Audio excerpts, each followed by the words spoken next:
अस्सलामुअलैकुम my social media family. उम्मीद करती हूँ कि आप सब लोग हमेशा की तरह खुशबाश होंगे और हिफ्ज़ो अमान के साथ होंगे। पाकिस्तान अब वो जगह बन गई है जहाँ पर आप घर से बाहर जब जाते हैं तो आपको कोई गारंटी नहीं होती। बिल्कुल ऐसे ही जैसे मकबूजा कश्मीर में होता है कि दूसरों की फ़ौज यानी भारतीय फ़ौज उन लोगों को छलनी कर देती है, बिल्कुल ऐसा ही कुछ वाक़या पाकिस्तान में पेश आया है और सब लोग इस बारे में जानना चाहते हैं, तभी मैं ये वीडियो आप लोगों के लिए बना रही हूँ। क्या आप लोगों ने देखा होगा कि गुज़श्ता रोज़ एक लड़का जिसकी उम्र अभी बहुत कम थी, 21 साल उसकी उम्र थी, उसामा उसका नाम था। इस्लामाबाद सेक्टर G10 में वो रहता था और इस्लामाबाद G13 तक जब वो पहुंचता है तो हमारी जो ATS पुलिस है वो उसको गोलियों से छलनी कर देती है। ना सिर्फ उसको बल्कि उसकी गाड़ी को भी। पुलिस से जब पूछा जाता है कि आपने इतनी बेरहमी के साथ उस लड़के को और उसकी गाड़ी को क्यों छलनी कर दिया, तो उस पर पुलिस जो झूठ बोलती है, जो बहाना बनाती है, ज़रा वो मुलाहिजा फरमाएं और फिर मैं आपको बताऊंगी जो असली बात है वो क्या है। पुलिस ये झूठ बोलती है कि हमें एक कॉल मौसूल हुई जिस पे हमें ये पता चला कि कहीं पर यानी कि G13 सेक्टर के अंदर किसी घर में डाकू आ गए हैं और वो अभी अभी किसी को लूट कर फरार हो रहे हैं।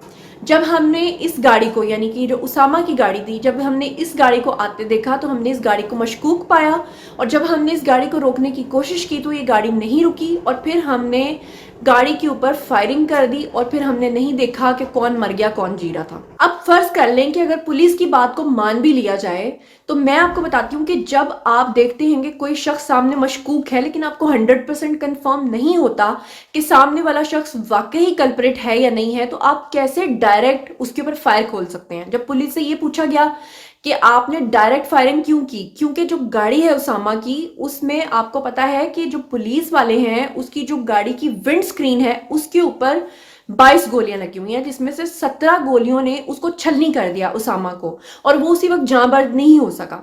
अब आप मुझे बताइए कि अगर फर्ज करें पुलिस को शक भी था कि ये गाड़ी मशकूक है तो पुलिस को चाहिए था कि गाड़ी के टायरों पे या गाड़ी की किसी इधर उधर साइड की जगहों पर मारते ताकि उस लड़के को जानी नुकसान ना होता, ताकि वो लड़का अपनी जान से ना जाता। लेकिन पुलिस तो डायरेक्ट सामने से मार रही है। अब हम बात करते हैं असल में हुआ क्या था।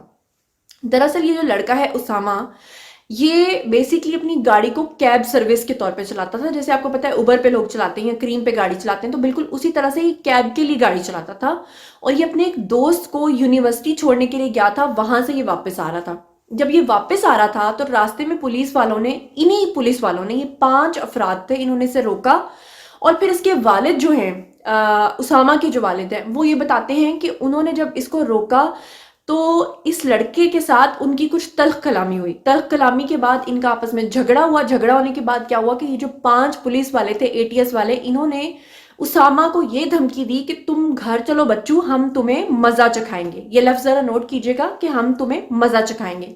अगले दिन ये पुलिस वाले वहीं पर उसी तरह से घात लगा के बैठे हुए थे। एक दिन पहले इनकी तल्ख कलामी हो चुकी थी।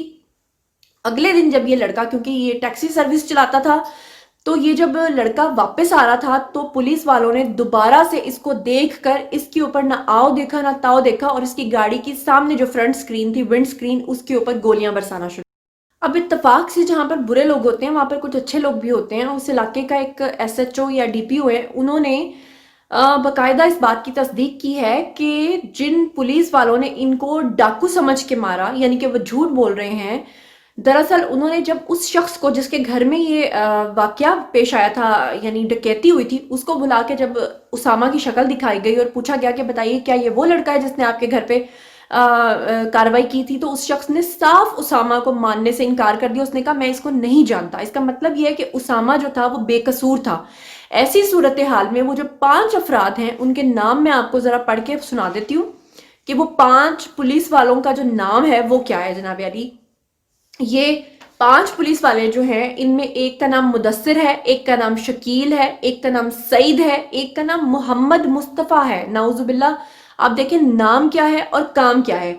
और एक बंदा जो है उसका नाम इफ्तिखार है और इन लोगों को थाना रमना के अंदर इस वक्त शिफ्ट कर दिया गया है। वहां पर ये अब तफ्तीश के लिए जा चुके हैं और असल जो रीजन है वो अब इनको वही मैं फिर बात करूंगी कि लित्तर परेड के बाद ही पूछी जाएगी। लेकिन वो जो लड़का है उसामा, वो अपनी जान से हाथ धो बैठा है। اس کے جو گھر والے ہیں ان کا یہ کہنا ہے کہ ہمارا بیٹا ٹیکسی سروس یعنی کہ کیب کے لیے گاڑی اس لیے چلاتا تھا کیونکہ ہمارے گھر کے جو اخراجات ہیں ان کو پورا کرتا تھا، ساتھ میں وہ اپنی پڑھائی بھی کرتا تھا، اسی وجہ سے وہ گاڑی جو ہے وہ چلاتا تھا اوبر وغیرہ کے لیے۔ لیکن افسوس کی بات یہ ہے کہ وہ تو اپنے جوان بیٹے سے ہاتھ دھو بیٹھے ہیں۔ اب جناب علی، اس کے جو والد صاحب ہیں اسامہ کے، انہوں نے کیا کیا ہے، انہوں نے اب ایک دھرنا دے دیا ہے اور وہ کہہ رہے ہیں کہ وہ تب تک بھوک ہڑتال کریں گے اور تب تک دھرنا دیں گے جب تک کہ اعلیٰ حکام اس چیز کا نوٹس نہیں لیتے اور جب تک کہ ان کو مکمل طور پہ انصاف نہیں ملتا۔ اب میرا آپ لوگوں سے یہ سوال ہے کہ مجھے یہ بتائیے کامنٹ سیکشن میں آ کے کہ آپ کو کیا لگتا ہے کہ کیا پولیس کی کہانی سچی ہے؟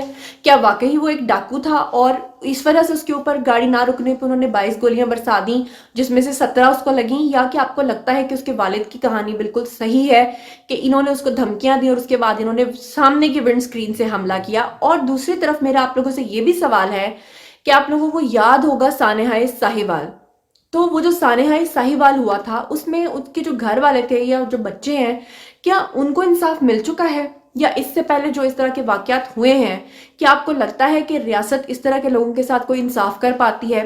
کیا آپ کو لگتا ہے کہ اس کے والد جو ہیں وہ دھرنا دے کر اس چیز میں سرخرو ہو پائیں گے انٹل کہ ان کا ساتھ ہم عوام نہ دیں، انٹل کہ ہم آئندہ سے اس طرح کی چیزوں پہ زیرو ٹالرنس دکھائیں، انٹل کہ ہم لوگ کہیں کہ ہم اس چیز کو برداشت نہیں کریں گے؟ اور سب سے بڑی بات یہ ہے کہ پولیس کو اگر کسی پہ شک ہوتا بھی ہے تو پولیس کس طرح ڈائریکٹ اس پہ گولیاں برسا سکتی ہے؟ پولیس کے پاس بھی کوئی میکنزم ہوتا ہے اس کو پکڑنے کا۔ آپ اس کے چلو جی پیر پہ گولی مار دو اگر آپ کو اتنا ہی شک ہے تاکہ وہ اپنی جان سے تو نہ جائے، لیکن آپ جب گاڑی پہ سامنے کی ونڈ سکرین سے اس طرح سے گولیاں چلاتے ہیں، آپ اس کو چھلنی کر کے رکھ دیتے ہیں، تو پھر اس کی کمپنسیشن کیا ہوگی؟ زیادہ سے زیادہ یہی ہوگا کہ بعد میں کچھ عرصے کے لیے ان کو معطل کر دیا جائے گا اور پھر دوبارہ کچھ سالوں کے بعد یہ اپنی نوکری پہ بحال ہو جائیں گے، یا پھر زیادہ سے زیادہ کیا ہوگا کہ ان کے گھر والوں کو کچھ ہدیہ وغیرہ دے دیا جائے گا، کچھ پیسے دے دیے جائیں گے۔ لیکن وہ غریب جو اپنی جان سے گیا اور وہ ماں باپ جن کے ساتھ اتنا شدید قسم کا ظلم ہوا، اس بارے میں آپ لوگوں کا کیا خیال ہے؟ یہ ضرور میرے ساتھ آپ کامنٹ سیکشن میں آ کے شیئر کیجیے، اور مجھے یہ بھی بتائیے کہ یہ جو 5 افراد پکڑے گئے ہیں، یہ جو تھانے میں ان کو منتقل کیا گیا ہے، اس کے بعد آپ کو لگتا ہے کہ کوئی انصاف ہو پائے گا یا نہیں ہو پائے گا؟ یا آپ کیا سمجھتے ہیں کہ ان کو کیا سزا ملنی چاہیے؟ وہ موٹر وے واقعہ آپ کے سامنے ہے، اس میں بھی آپ کو پتا ہے قوم نے اتنی آواز اٹھائی تھی، اسی وجہ سے آج وہ بندہ اندر ہے، ورنہ تو آپ کو پتا ہے کہ 1.5 مہینے تک اس کا کوئی سراغ ہی پتہ نہیں لگا تھا۔ جب پولیس اس کے پیچھے جاتی تھی ملی کے پیچھے، وہ وہاں سے بھاگ جاتا تھا۔ اس طرح کے واقعات کی روک تھام کے لیے ہمیں اب سیریسلی اقدامات کرنے پڑیں گے، کیونکہ اگر ہم نہیں کریں گے تو پھر اسی طرح کے واقعات ہر روز ہوں گے اور ہم صرف آپ تک خبر پہنچائیں گے، لیکن ہمیں خبر نہیں پہنچانی، ہمیں اس طرح کی چیزوں کو پاکستان میں روکنا ہے۔ ہمیں زیرو کرائم ریٹ چاہیے، اور ہمیں چاہیے کہ اگر کوئی انسان کتنا بھی با اثر ہے، اگر وہ کوئی غلط حرکت کرتا ہے، اگر وہ کوئی کرائم کرتا ہے، تو اس کو اس کی سزا ضرور ملنی چاہیے۔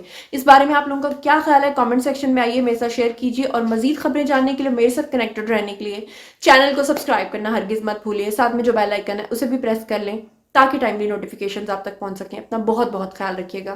اللہ نگہبان۔